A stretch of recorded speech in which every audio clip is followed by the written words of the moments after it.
So let's talk about this. Joining us now, Republican Congressman Jim Jordan from Ohio, who was in the hearing today, and our friend Vince Reinhart, resident scholar at the American Enterprise Institute, and of course, former director of monetary affairs at the Federal Reserve Board in Washington. Hello, gentlemen. Mr. Jordan, thank you for coming on the show. I want to ask you this. There's some parts of this that burned me up today. Here's Mr. Bernanke saying 3.5% to 4% growth this year and next year. He's saying it's a self-sustaining expansion.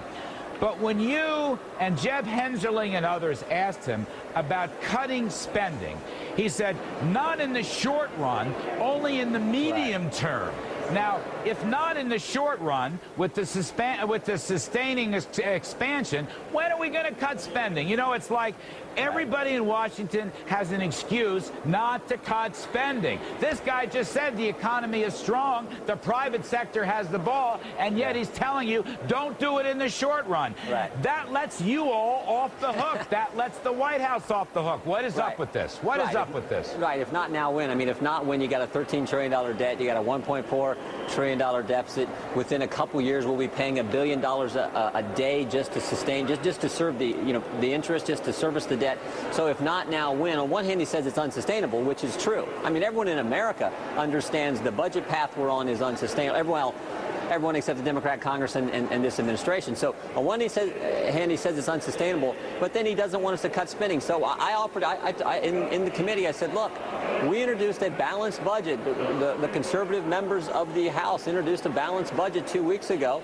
We'd like for you to take a look at it because we think it makes sense. It doesn't raise taxes. It does the right things. We think it is that sustainable path that will begin to turn this ship around, put us on a path where we can have sustained growth and move in the right direction. So I think that was the key point. The other thing I would point out that I think is important, in the start of his testimony, he did talk about a fairly optimistic near-term and even into next year economy. 3.5% growth and even a little higher he expects next year.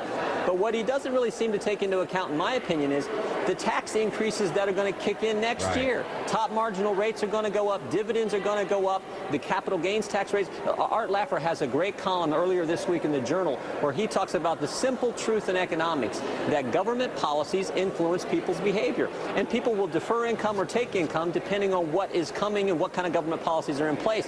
We could be having people take some income and do some things this year that are helping with that 3.5% growth, but next year may not be there because of the big tax increases that are going to kick in. So I think that's a key point we need to keep in mind as we're thinking about where this economy is headed. No, you're dead right. And you did it while I was anchoring this morning. We had Art Laffer on the program Monday evening to talk about this. Now, let me ask you, before I go to my pal Vince Reinhart, Mr. Jordan, Bernanke didn't really answer you about the scheduled tax hikes. He just sort of didn't go there. What's up with that? Well, I think that's in sort of deference to the folks who are in control of Congress right now and the administration that's in in the White House. They don't particularly like that kind of talk, even though any economist will tell you that makes sense to that in fact is the case. So I think he dodged it. I should have probably pressed him a little harder, but I also wanted to talk about our budget and this sustainable spending. Yeah, you were much too nice to him. You were much too nice to him, for heaven's sakes. Now, Vince Reinhart, I want to go to you with this.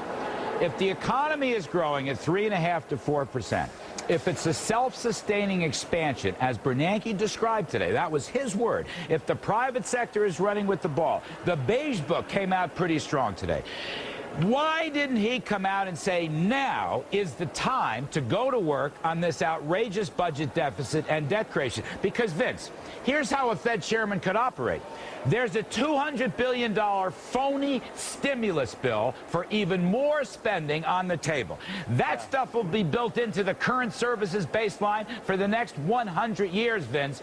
If Bernanke had been tougher, not this medium-term stuff, but right now, he could stop this phony bill and save the taxpayers $1 trillion, Vince. So why is Bernanke so wussy? Why is he so accommodationist to this free spending Congress? I am shocked as well, Larry, that the chairman of the Federal Reserve is a Washington fixture.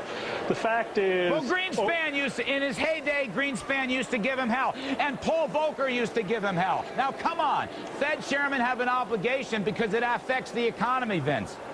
They try not to be specific about specific pieces of legislation. And the plain fact is that the Fed had a near-death experience in terms of its powers, and Chairman Bernanke was trying to be the least confrontational as possible. And there's one word that he repeated the most that you haven't mentioned yet, and that's modest. That growth, that handoff from the public to the private sector is still going to be consistent with only modest expansion in spending, one in which the unemployment rate stays in its current neighborhood. Yeah, and a neighborhood at 9 3/4% isn't too encouraging. All right, Vince Reinhart, I'm going to call you on that, so let me get this right. Spending hundreds of billions of dollars is going to take care of that problem? You see, this is my problem with Bernanke. No. What you're describing, because he had a near-death experience with this GAO audit, is that, in fact, this Democratic Congress has politicized the Fed. That's what I heard today, Vince. Now, come on, what's your take on that? You've just basically acknowledged that. Yes, of course. That's not a surprise. Well, I'm surprised. I'm shocked. When the legislation is over, there are probably going to be 3 presidential appointments, Senate confirmation involving the Fed. The Fed is going to be expected to be a significant player re-regulating the financial system.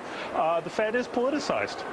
Mr. Jordan, Bernanke outlined, I forget who asked him, but what the criteria are for a good budget fiscal situation. He said, excluding interest on the debt, the so-called primary deficit should be in balance. Mr. Jordan, in your lifetime or my lifetime or Vince Reinhart's lifetime, do you expect that ever to occur? I do, because I trust the American people. Look at what we've seen politically in this country. The people speaking out, and they're making a difference in who's going to be elected. Who's getting elected right now? What happened yesterday in the primaries? So I do expect, the people always get it much sooner than the people here in Washington, than the politicians here in Washington. So I do expect we can get this under control, but it's the people who drive this, and that's why I'm confident we can. They understand what seems, politicians here in town don't get, that our GDP, deficit to GDP ratio, our debt to GDP ratio, we're looking like Greece, we're looking like Italy. They understand the gravity of the situation. They're going to put the pressure on the elected officials, pressure on the politicians, and I think we can move it in the right direction. We introduced a balanced budget. We got 111 votes for it last year. We're moving in the right direction on a budget that actually does get to balance and puts us on that sustainable path. Well, do you agree with Vince Reinhart that Bernanke has been politicized, that this Congress has intimidated and cowed him into essentially doing their bidding without Bernanke raising a whimper? I mean, he should have come out today and said no more stimulus is necessary. He should have said that. That's what the American people want to hear. Financial markets would have liked to hear that, and he didn't. Is he been intimidated by this Democratic Congress, Jim? This whole town is politicized, but I do think you're right. He should have come out today and said we need to begin to cut spending now. Right. We need to begin to turn this ship around now. The American people demand it, and frankly, we don't want to be in the situation Greece is in and what Europe is in.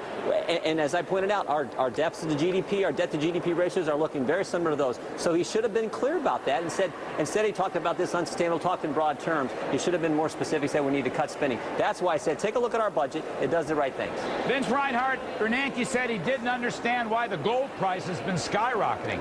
Maybe he could make the connection that Jim Jordan is making. Maybe he could say it's because of out-of-control spending and out-of-control deficits and out-of-control debt, Vince Reinhart. Maybe you should write him an email and say, try that on for size. That's why the gold price is going up. So he couldn't understand it because the normal thing you point to, inflation expectations, aren't a problem. They're well anchored. But I do think you're right. The fact that gold prices are going a different way than other commodity prices means that the U.S.'s role as the reserve currency is beginning to be questioned. All right. Very good. Thank you very much, Congressman Jim Jordan. We appreciate it. Vince Reinhart, as always, we